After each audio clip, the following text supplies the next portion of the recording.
Crystal field स्प्लिटिंगचा concept अगदी सोप्या भाषेत समजून सांगायचं असेल तर त्याचा एक ॲनोलॉगस एक्झाम्पल आपल्या समोर सांगतोय. एक्झाम्पल काय की एक घर आहे, एक छोटं सुखी कुटुंब आहे. अगदी घरातली सगळी लोक गुण्यागोविंदाने नांदत होते. ओके. या घरामधला एक मुलगा, त्या मुलाचं लग्न ठरतं आणि त्या घरामध्ये एक वधूची एंट्री होते, म्हणजे या घरातली सुनबाई एंटर करते. ठीक आहे. या घरामध्ये किती लोक राहत होती, तर या घरामध्ये 5 लोक राहत होते. ओके. 1 2 3 4 5 5 लोक राहत होते. ओके.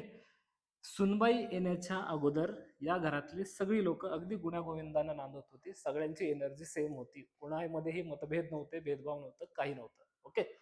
आता जशी सुनबाईची एंट्री होतीये तसं या घरामध्ये सुद्धा काही महिला प्रेझेंट आहेत. या घरामध्ये हे 3 पुरुष आणि या घरातील या 2 महिला. या ज्या महिला आहेत, ही महिला कोण? पहिली त्याची सासू. कोणाची सासू? या सुनबाईची. ही कोणती बाई? ही सूनबाई. ही कोणती बाई? ही सासूबाई. आणि ही कोण? ही नणंदबाई. ठीक आहे. सुनबाई जी कुणाचंच सुनत नाही ती सुनबाई. सासू जिच्या डोळ्यात नेहमी असतात आसू, ती असते सासू. ठीक आहे. सुनबाई, सासूबाई आणि या नणंदबाई.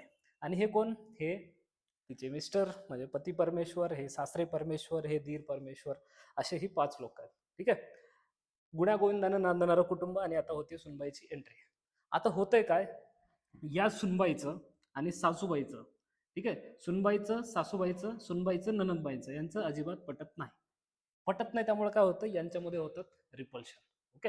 सतत भांडणं, सतत वाद. ह्या दोघी ऑलवेज हाय एनर्जीला. सुनबाई दिसली की एनर्जी वाढली, सुनबाई दिसली की एनर्जी वाढली. ओके. त्यामुळं सासूबाई, सुनबाई, ननंदबाई, सुनबाई यांच्यामध्ये सतत रिपल्शन. ओके. मग हे जे 5 जणांचं जे अगदी गुण्यागोविंदानं नांदत असलेलं कुटुंब होतं, या कुटुंबाची काय होते, स्प्लिटिंग होते, विभागणी होते. बघा, 1 2 3 4 5 विभागणी होते. आणि या विभागणीमध्ये काय होतं, ह्या सासूबाई आणि सुनबाई, सॉरी, सासूबाई आणि ननंदबाई ह्या दोघी कुठे आहेत? ऑलवेज हाय एनर्जीला आहेत. कुठे आहेत? इथं. इथं कोण आहेत? सासूबाई आणि नणंदबाई. त्यानंतर हे 3 पुरुष, हे बिचारे आपले लो एनर्जीला. हे लो एनर्जीला इथे खाली. ओके. पती परमेश्वर, सासरा परमेश्वर, दीर परमेश्वर. कळतंय? हे 3 लो एनर्जीला काय? कारण डायरेक्ट यांच्यामध्ये आणि त्यांच्यामध्ये भांडणं होत नाही. हे फक्त कधी कधी बघायची भूमिका घेतात, कधी कधी जस्ट तेवढंच समजावून सांगणं किंवा तेवढंच कधीतरी ज्ञानाचे 4 डोस पाजणं आणि गप्प. पण इथे तसं नाही. ओके. कारण इकडे सुद्धा स्त्री पात्र आहे, इकडे सुद्धा स्त्री पात्र आहे. कळतंय? काय झालं? स्प्लिटिंग झाली. 3 जण लो एनर्जीला, 2 जण हाय एनर्जीला. कळतंय? आता ही जी स्प्लिटिंग आहे की किती त्यांच्यामध्ये भांडणं होणार, किती त्यांच्यामध्ये डिफरन्स क्रिएट येणार, किती काय होणार, ते कशावर ठरतं? सुनबाई किती स्ट्रॉंग आहे. ओके. सुनबाई जर एकदम दणक्यात असेल तर भांडण जोरदार होणार, रिपल्शन जास्त, सॉरी, स्प्लिटिंग जास्त होणार. ह्याला कम्पेअर करा डी ऑर्बिटल सोबत. डी ऑर्बिटल सोबत जेव्हा आपण कम्पेअर करतो, तर कम्पेअर करताना हे जे 3 बॉक्स दिसत आहेत, 5 बॉक्स दिसतात, पहिले 3, तर याला आपण कन्सिडर करूया DXY, याला DYZ, याला DZX. DXY, DYZ, DZX. आणि ह्या ज्या 2 महिला आहेत त्या कोण आहेत? DX² - Y² आणि DZ². ओके. असे 5 ऑर्बिटल झाले. जास्त रिपल्शन कोणाला फेस करायला लागतं? DX² - Y² आणि DZ² ला. कारण काय? हे डायरेक्टली अलॉंग द ऍक्सिस आहेत. ओके. Along the axis. आणि हे जे 3 आहेत सुरुवातीचे, हे कसे आहेत? हे इन बिटवीन द ऍक्सिस आहेत. त्यामुळे यांना रिपल्शन फेस करायला लागतं का? नाही. त्यामुळं सासरे बुवा, पती परमेश्वर आणि दीर, हे सगळे कमी रिपल्शन, हे 2 जास्त रिपल्शन. ओके. याच्यामुळे झालं काय? हे 3 इकडं, हे 2 तिकडं. करेक्ट. सासूबाई आणि ननंदबाई एनर्जी, हा एनर्जीला, आणि हे 3 इथं. ठीक आहे. आता होतं काय, इथले जर पती परमेश्वर असतील, ह्या पती परमेश्वरला भले यांची दुभागणी झाली, या दोघी तिकडे जाऊन राहिले, हे 3 इकडे जाऊन राहिले, याला म्हणजे हे जे त्या सुनबाईचे पती परमेश्वर आहेत, त्यांना त्याच्या मम्मीकडे, बहिणीकडे जावं वाटतं. हा इथं राहू शकत नाही, म्हणजे त्यांच्याशिवाय दूर राहू शकत नाही. मग हा काय करतो?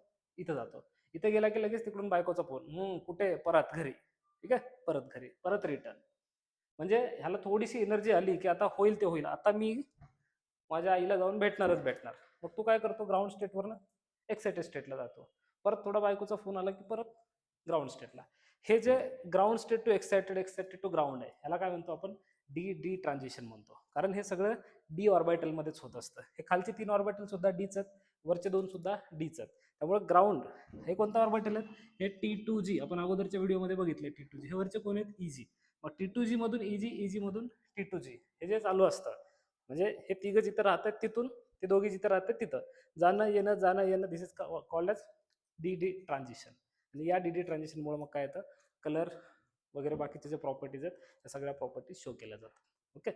विषय कसा आहे की एक घर, तिथल्या काही महिला, येणारी एक महिला, महिलामध्ये रिपल्शन झाल्यामुळे घरची स्प्लिटिंग, 3 जण खाली म्हणजे कमी एनर्जीला, 2 जण हाय एनर्जीला, कळतंय? ह्याला काय म्हणायचं? Splitting, crystal field splitting. या एक्झाम्पलच्या माध्यमातून आपल्याला कुठल्याही सुनबाईला सासूबाईला नाव ठेवायचं नाहीये की त्यांच्यामध्ये किंवा कुठल्या महिलाबद्दलही काही बोलायचं नाहीये. फक्त क्रिस्टल फील्ड स्प्लिटिंग व्यवस्थित समजावून सांगावी म्हणून हे एक्झाम्पल त्याच्यासाठी थोडंसं चपकल बसणारं होतं, म्हणून हे निवडलेलं आहे. ओके. या उदाहरणाचा मूळ उद्देश फक्त आणि फक्त एवढाच आहे की जी केमिस्ट्री थोडीशी कॉम्प्लिकेटेड वाटू शकते ती थोडीशी सोपी व्हावी. ओके. आय होप की तुम्हाला पूर्ण क्रिस्टल फील्ड स्प्लिटिंग आता क्लिअर झालेली असावी.